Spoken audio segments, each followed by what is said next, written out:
Halo semuanya, selamat datang di sesi bedah materi kita. Nah, khusus buat kalian nih, para mahasiswa PGSD, pembahasan kali ini kita rancang spesial banget. Kita bakal ngobrolin sesuatu yang kadang bikin pusing, tapi sebenarnya nempel banget sama keseharian kita. Yap, fisika. Oke, yuk langsung aja kita mulai dan lihat gimana caranya kita bisa bawa konsep-konsep keren ini langsung ke ruang kelas kalian nanti. Buat pemanasan, coba deh bayangin sebentar. Gimana sih ceritanya sebuah mobil otomatis kayak Tesla bisa ngatur kecepatannya sendiri tanpa supir? Kedengerannya kayak fiksi ilmiah kan? Tapi tahu nggak, keajaiban teknologi canggih ini tuh aslinya berakar dari konsep fisika dasar yang super simple. Dan kerennya lagi, konsep inilah yang bakal kalian kuasai. Dan pastinya, kalian ajarkan ke murid-murid SD kalian di masa depan. Oke, ini dia peta jalan kita hari ini. Pertama, konsep dasar sebuah gerak, terus kita masuk ke gerak lurus beraturan atau GLB, lanjut ke gerak lurus berubah beraturan alias GLBB, dan terakhir, teknologi pembelajaran fisika SD. Nggak usah khawatir, perjalanan kita dari teknologi tinggi ini bakal berujung ke metode praktis di kelas kok. Bagian 1. Konsep dasar sebuah gerak membedah keajaiban teknologi modern. Di sini, kita bakal lihat gimana semua teknologi mutakhir yang kita kenal sekarang bermula dari satu ide simpel tentang pergerakan. Mari kita mulai dari fondasinya. Apa sih sebenarnya gerak itu?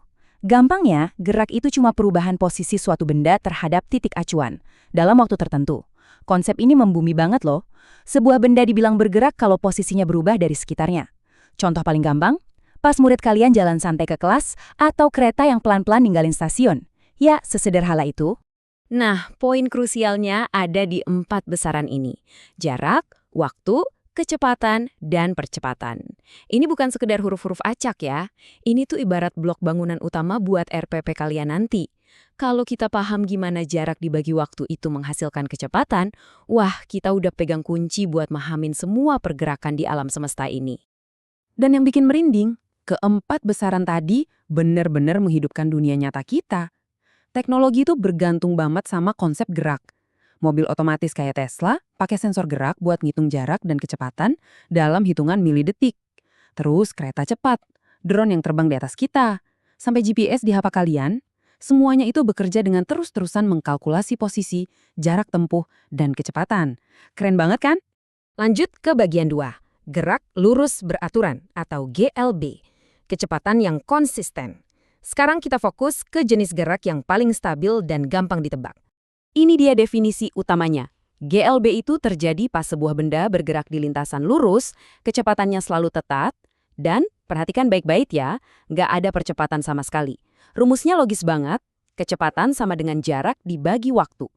Kalau di dunia nyata, kalian bisa lihat ini di ban berjalan atau conveyor belt di pabrik yang mindahin barang, atau eskalator di mall yang jalannya konstan itu loh. Kalau ngomongin rumusnya, nggak usah sampai mengerutkan kening. Coba bayangin ada anak naik sepeda, melaju di jalan lurus sejauh 100 meter dalam waktu 20 detik. Berapa kecepatannya? Tinggal bagi aja jarak dengan waktu. 100 bagi 20, hasilnya pas 5 meter per detik. Gampang banget ditangkap kan? Nah, kesederhanaan inilah yang nanti bakal kalian ajarin. Bagian 3, gerak lurus berubah beraturan atau GLBB, kekuatan percepatan. Yuk kita lihat gimana situasinya jadi lebih memacu adrenalin pas kecepatannya udah nggak konstan lagi. Beda sama GLB yang serba stabil tadi, GLBB ini ranahnya jauh lebih dinamis. Di sini, kecepatan benda itu berubah. Tapi, perubahannya sangat beraturan setiap detiknya. Kenapa bisa gitu? Ya karena ada percepatan yang konstan.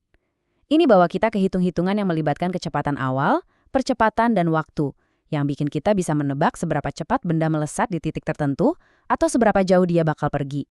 Kalau ngomongin aplikasinya, wah, ini menakjubkan. Pas kalian naik roller coaster dan kerasa dorongan kuat di dada pas meluncur turun, nah, itu GLBB.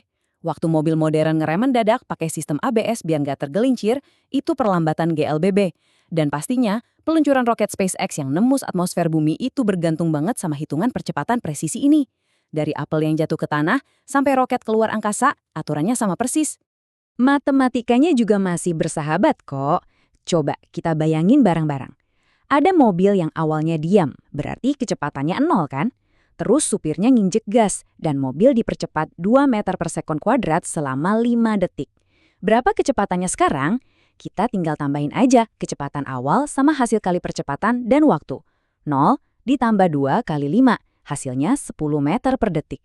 Tuh, gampang dicerna dan membuktikan kalau fisika itu sama sekali nggak mengintimidasi. Nah, kalau kita jejerin berdampingan kayak gini, ini nih inti yang sering bikin siswa bingung. Di GLB, ingat ya, kecepatannya tetap dan percepatannya 0. Sementara di GLBB, kecepatannya berubah justru karena percepatannya yang tetap. Kalau kalian bisa nancepin perbedaan simpel ini di kepala murid kalian, wah, mereka bakal nguasain dasar mekanika seumur hidup mereka. Masuk ke bagian 4, teknologi pembelajaran fisika SD dari konsep ke ruang kelas. Ini nih bagian paling penting buat kalian sebagai calon guru. Gimana sih caranya menerjemahkan segala konsep roket dan mobil pintar tadi biar pas dan menyenangkan buat anak-anak SD? Jawabannya, eksperimen langsung. Buat ngajarin GLB, ajak aja anak-anak lapangan sekolah. Bikin lintasan 10 meter, suruh mereka jalan dan pakai smartphone kalian sebagai stopwatch. Mereka bisa loh ngitung kecepatan jalannya sendiri. Jadi, nggak perlu lab berbiaya mahal, HP di kantong kalian udah berubah jadi alat ukur ilmiah yang mumpuni banget. Terus gimana dengan GLBB yang kelihatannya rumit tadi? Sama gampangnya, cukup siapkan papan miring dan bola, suruh murid ngegelindingin bola dari atas ke bawah sambil dicatat waktunya. Mereka bakal lihat pakai mata kepala sendiri gimana bola itu meluncur makin lama makin cepat ke bawah. Sekali lagi, kalian ngebuktiin kalau fisika tingkat tinggi itu bisa disentuh, dilihat dan dipelajari pakai barang sehari-hari. Sebagai guru abad 21, kalian juga punya gudang senjata digital buat bikin ini makin hidup. Kalian bisa pakai simulasi interaktif dari PhET atau GeoGebra buat nampilin visual gerak abstrak di layar proyektor kelas. Atau rekam aja gerak mobil mainan, terus pakai aplikasi kayak tracker video di HP buat ngebedah geraknya dari frame ke frame. Wah, ini bener-bener integrasi STEM dan pendekatan inquiry yang juara banget. Biar belajarnya makin nempel, libatin deh anak-anak dalam project-based learning. Ajak mereka bikin mobil balon sederhana buat mahamin gaya dorong dan percepatan secara fisik. Atau kalau sekolahnya punya fasilitas lebih, bisa juga rakit robot line follower simple. Kegiatan kayak gini udah pasti bakal mancing rasa ingin tahu dan bikin kelas fisika jadi super hidup dan interaktif. Kalau ada satu hal penting yang saya harap kalian bawa pulang dari bedah materi kita kali ini, ya ini. Fisika itu sangat dekat dengan keseharian kita.